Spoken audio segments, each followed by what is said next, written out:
Днес изчупих телефона. Кой пак ми звъни, бе? Не сте платили сметката. Какво? Имате 100 лева за плащане. От какъв взор? От ето такъв. Приятен ви ден. Ще се разправим.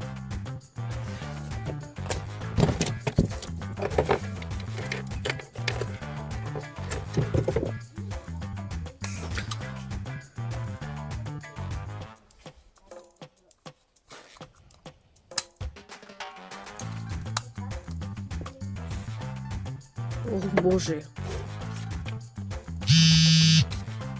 Абе, стига сте ме звъняли, бе. Ало. Значи сега, 100 лева съм подготвил. Не искам да ви питам нещо. Защо сметката ми беше 10 лева, сега ми е 100? Защото сте натрупали СМС. Така ли?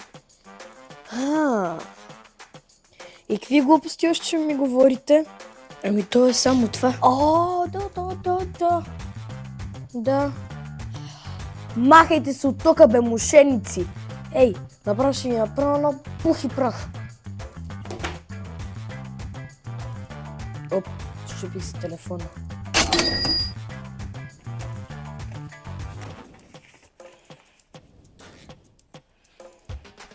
Сега останах без пари, но имам нов телефон.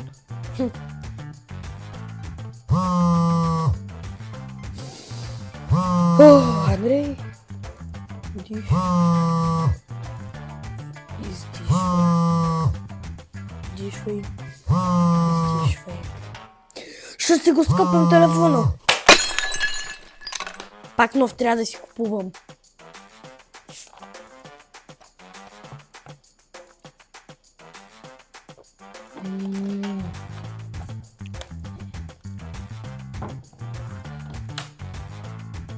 Не се е щупил толкова.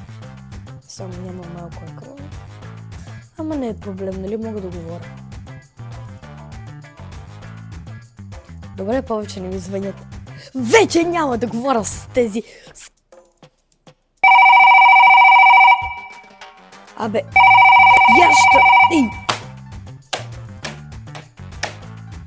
Сега дойде и твоят ред.